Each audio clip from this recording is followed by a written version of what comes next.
What's up, beautiful people? This is Nate here, one third of the super group that is Games Music Life.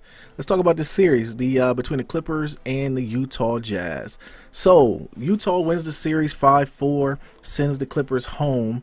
They win it in LA for Game 7, which was very big, and definitely in the series of the Clippers, man. So we got a lot to talk about the Clippers, man. They seem to underachieve a lot. They within the 5 years that they've been on this run with Doc and them, it seems like they've been underachieving every year. They haven't gotten to the finals, the Western Conference Finals as of yet. CP3 has never gotten to the Western Conference Finals, and I think it's time we need to reevaluate CP3 and kind of give him a little tough love, man, and kind of understand, because at this point, we criticize LeBron, we criticize all the big players, KD, all the guys who are elite players in this league, and Chris Paul's no different. Even though he's tough, I think he's definitely the heart and soul of that team. And injuries have come back, to hurt them every season, man. Blake getting hurt this year, and DeAndre just being DeAndre. He's efficient, but he can't score, man. He is what he is, and I think that, and it's not a knock on him. I just think that the team, Doc Rivers, the GM, gets in the way of Doc Rivers, the coach, and I think that CP3 needs to sit down with Doc, the GM, and maybe ask him to step down as GM and maybe get somebody in that can do a better job.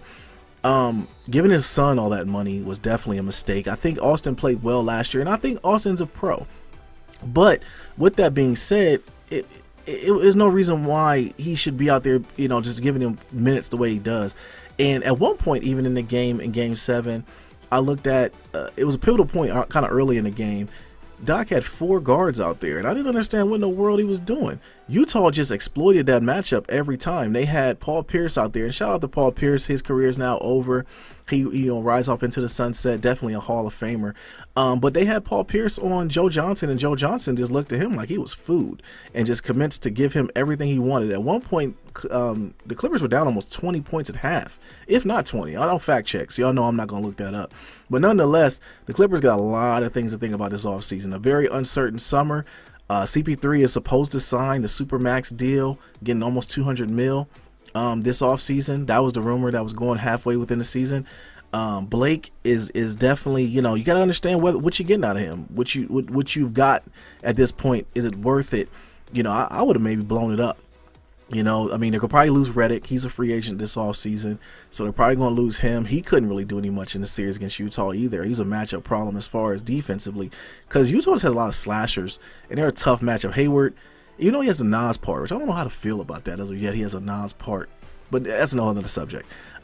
He gave him, a lot. But Hood, gave him a line. And like I said, Joe Johnson, man, ISO Joe's out there giving them everything they wanted. Crawford couldn't guard anybody either. So the Clippers got a lot of problems this offseason, man. They got a lot of things to really address this offseason to think where they're going forward. So definitely where they go from here, I don't know. I definitely think that someone should talk to Doc, maybe get him to relinquish those GM roles and just get more out of Doc, the coach. Let him be a coach and get somebody else in there to do that job. There's no knock on him.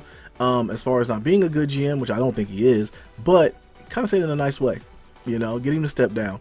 And like I said, just maybe moving forward from Blake, if you can find a way to move him, I think it's time to shuffle it around. I mean, LeBron and his window is still open. I mean, LeBron and them probably are going to be contending to win it this year, like we know. So, going forward, what are you going to do, man? I mean, you're going to just be content with being that team that underachieves every year in the West, but what are you going to do? Are you content with being the best team in LA? Is that what it is? But they gotta do something going forward, man. Now Utah moves on. They're facing Golden State. The buzz saw that as Golden State this round. In round 2, they actually play tonight, and I think that they're going to probably give them a good run. But I think that that's going to be too big of a matchup for them. They might not win a game if won. But that doesn't take anything away from Utah. They had a good series, a good season so far. They definitely got a good young team, some good talent out there. But they're facing the team that's going to come out of the West, as we all know. So I don't know, where they look at. I mean, they're optimistic, I'm sure, but it opens up tonight in Golden State. So, and one thing they got going forward to them is that Golden State was actually looking forward to playing the Clippers. They wanted the Clippers to win, so that way they can have a nightlife and go out and have some fun with in LA versus Utah, which is just straight boredom from what I hear and what they said. So hopefully, man, you never know. Maybe when you get to Utah in game 3 and 4, they can just get them with boredom and get some wins. But you know, Golden State being a final machine, man, I don't think that they're going to let up at all. They'll probably win the series 4-0.